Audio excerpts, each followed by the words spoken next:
Hello my lovely crafters!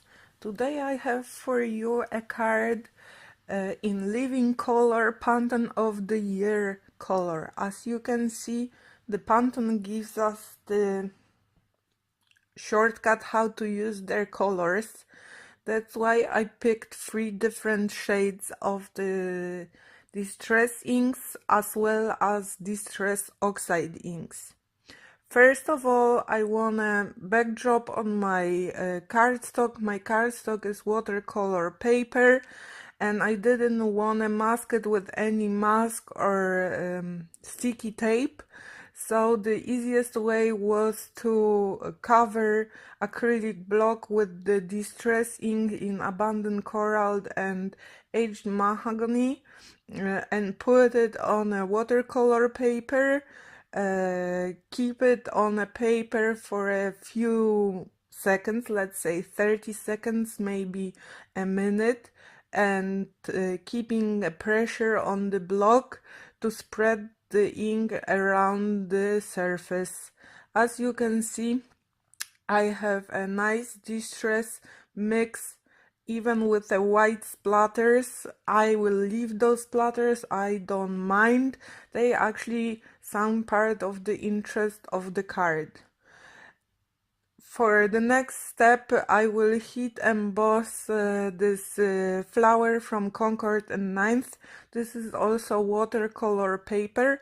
I'm using the smoother side of the paper, and with the VersaFine black onyx ink, I'm stamping my flower twice because first time I didn't have a good impression.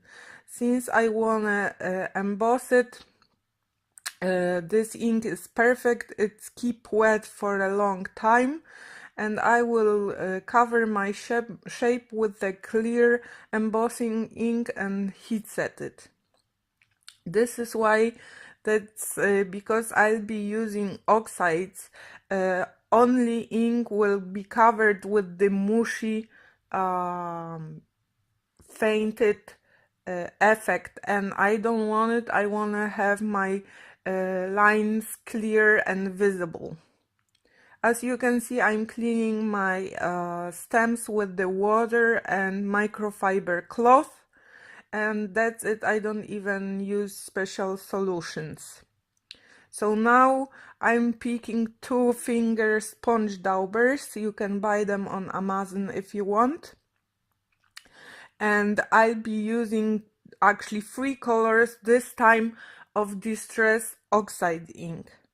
From the color range Pantone gave me, I checked in my stash and I thought that dried marigold, abandoned coral, and aged mahogany will be exactly perfect and similar to what the mix they want from me. So with a blender, I blended firstly dried marigold on a whole flower. I didn't care about going outside the edges because in the end I will be fussy cut this flower. I don't think so there's a coordinating die for it. Even if there is, I don't have it. And then I splattered water on the flower to make it really oxide effect. As you know, it's better to heat set oxides with a heat tool after wetting it, because it will keep the effect of the oxidization much more better when you put a second layer. So my second layer is not covering whole flower, it's covering like 2/3 or a half of the petal, and it's abandoned coral. That's the color which Living Coral is the closest. I'm also be splashing water all over it again to make a next layer of the oxidization effect. I will blot my droplets, and as you can see, the effect on this color is much more visible. So I'll also heat set it once again because I want to use aged mahogany again. This time I won't be using a dauber. In the stem set they have this middle part of the flower which makes nice shade inside, and with the distress oxide I will stamp it. And also oxidize it once again with the water, blot the water from the paper, and not to have a very harsh edges from the stamping. I fussy cut my flower. I also put my panel on the stamping position tool, and now I position my flower when I want it to have, and I position sentiments thinking of you from the stamp set, and again with the aged mahogany ink, which is not dye ink, it's pigment ink, so it's very nice and crisp for stamping. I stamped my sentiment. I also find out the cluster of few drops you can stamp on your card, so I used it once again with the aged mahogany distress oxide.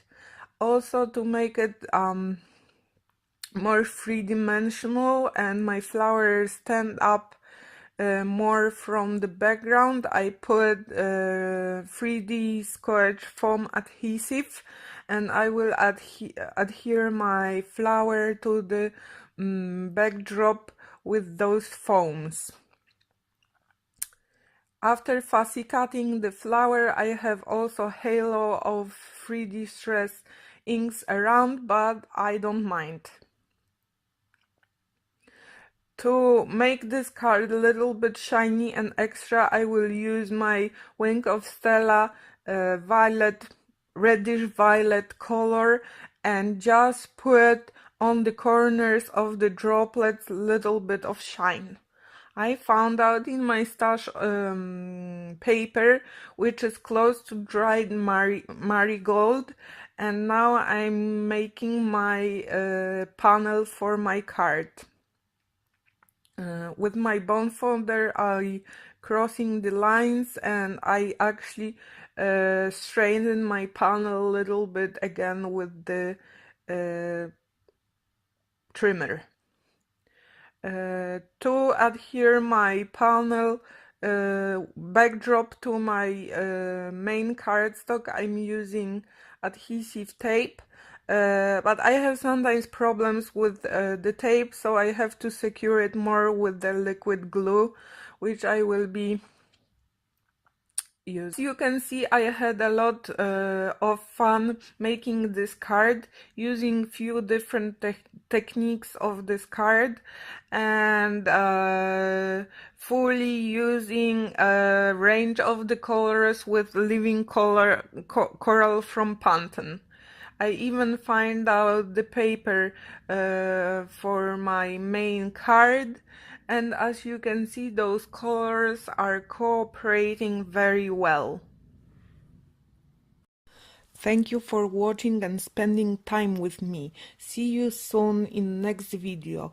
I'll be happy if you subscribe to my channel and give it thumbs up. If you want to see my other card making projects, let's catch up on Instagram. Bye!